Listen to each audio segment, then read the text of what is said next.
ಪೂಜ್ಯ ಸಿದ್ದೇಶ್ವರ ಅಪ್ಪಗಳನ್ನು ಸ್ಮರಿಸಿ ಈ ವಕ್ಫ್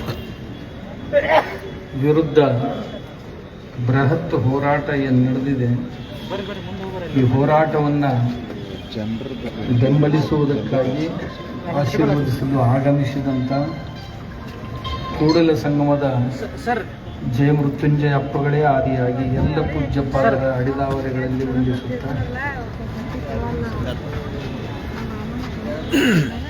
ರಾಜಕೀಯ ಕ್ಷೇತ್ರದ ದಿಲ್ಲಿಯಿಂದ ಇಲ್ಲಿಯವರೆಗಿನ ಎಲ್ಲ ಗಣ್ಯರಲ್ಲಿ ವಂದಿಸಿ ಅನ್ನದಾತರಿಗೆಲ್ಲರಿಗೂ ಅನಂತ ಪ್ರಣಾಮ ಕೊಟ್ಟು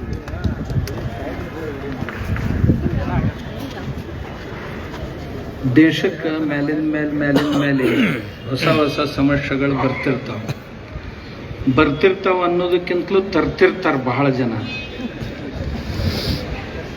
1953 ಬರೀ 8,000 ಎಕರೆ ಇತ್ತು ಈ ವಕ್ಫ್ ಬೋರ್ಡಿನ ಹೆಸರಿನಲ್ಲಿ ಭೂಮಿ. ಜವಾಹರ್ಲಾಲ್ ನೆಹರೂರವರು ಕಾನೂನು ಮಾಡಿದಾಗ ಬರೀ 8,000 ಎಕರೆ ಇತ್ತು. ಅದು 2024ಕ್ಕೆ ಬಂದೈತಲ್ಲ, ಈಗ 9,40,000 ಎಕರೆ ಆಗೈತಿ. ಇನ್ನು ಬಹುತೇಕ ಇನ್ನೊಂದು 10-20 ವರ್ಷ ಬಿಟ್ರೆ ಈ ದೇಶದಾಗ ಎಲ್ಲೆಲ್ಲಿ ಜಾಗ ಖಾಲಿ ಅದಾವ, ರೋಡಿನ ಮಗ್ಲೇನು ಖಾಲಿ ಇರ್ತಾವಲ್ಲ 10-20 ಫೂಟ, ಅದು ಹೋಗ್ತೈತಿ. ಯಾವ ಕೆರೆಗಳು ಅದಾವು, ಕೆರೆಗಳನ್ನೂ ಹೆಸರಲ್ಲಿ ಹಚ್ಕೋತಾರ. ಆಮ್ಯಾಗ ಯಾವ ಕಾಡುಗಳದಾವಲ್ಲ, ಕಾಡುಗಳನ್ನು ಅವ್ರ ಹೆಸರಲ್ಲಿ ಹಚ್ಕೋತಾರ.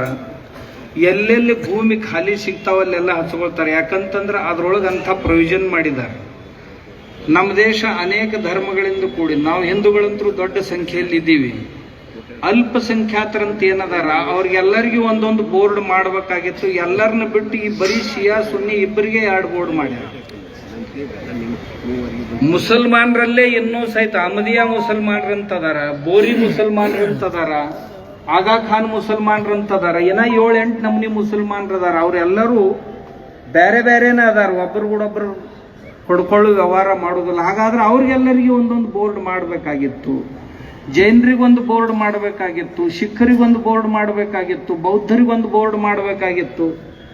ಯಾರಿಗೆ ಮಾಡ್ಲಾರ್ದ ಇವ್ರಿಗೆ ಅಷ್ಟೇ ಮಾಡ್ತಾರ ಅಂದ್ರೆ ಇದು ಪ್ರಾಮಾಣಿಕವಾದಂಥ ಕೆಲಸ ಅಂತ ಯಾರಿಗೂ ಅನಿಸೋದಿಲ್ಲ. ಇದು ಒಂದು ವಕ್ಫ್ ಬೋರ್ಡ್ ಅಂತ. ವಕ್ಫ್ ಅಂದ್ರೆ ದಾನ. ದಾನ ಅಂದ್ರೆ ಏನಪ್ಪಾ, ಯಾವುದನ್ನ ನಾನು ಪರಿಶ್ರಮ ಪಟ್ಟು ಗಳಿಸಿದ್ದನ್ನ ಒಳ್ಳೆ ಕಾರ್ಯಕ್ಕಾಗಿ ಕೊಡುವುದಕ್ಕೆ ದಾನ ಅಂತ ಕರೀತಾರೆ.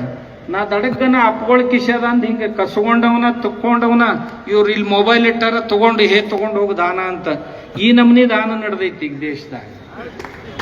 ನಾವು ದಾನನ ಮಾಡಬೇಕಾಗಿತ್ತು ಅಂದ್ರೆ ಪರಿಶ್ರಮ ಪಟ್ಟು ಗಳಿಸಿರ್ಬೇಕದನ್ನು. ಏನು ಈ ದೇಶಕ್ಕೆ ಹೊರಗಿನಿಂದ ಬಂದಿದ್ರು ಅವ್ರು ಯಾರು, ಈ ದೇಶದವ್ರೇನಪ್ಪ, 100 ಜನ ಬಂದಿದ್ರು. ಅವ್ರು 100 ಜನ ಬಂದವ್ರು 100 ಜನ ಹೊಳ್ಳಿ ಹೋಗ್ಯಾರ. ಅವರು ಹೈಬ್ರಿಡ್ ಸಂತಾನ ಇಲ್ಲಿ ಉಳ್ಕೊಂಡವ್ರು.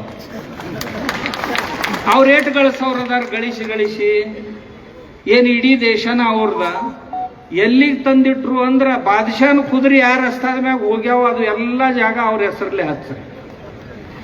ಬಾದಶಾನ ಮನೆಯನ್ನು ಎಮ್ಮೆಗಳು ಎಲ್ಲಿ ಮೇಯ್ತಿದ್ದು ಆ ಜಾಗ ಎಲ್ಲ ವಕ್ಫ್ ಬೋರ್ಡಿಗೆ ಹಾಕ್ರಿ. ನಿಜವಾಗಿ ನೋಡಿದ್ರೆ ಖುರಾನ್ದೊಳಗೆ ಯಾರ ಓದಿದ್ರಂದ್ರೆ ಅವ್ರು ಯಾರು ಈ ಭೂಮಿ ತಗೋತಿದ್ದಿಲ್ಲ, ಇದ್ರೊಳಗೆ ಏನು ವ್ಯವಹಾರ ಮಾಡ್ತಿದ್ದಿಲ್ಲ.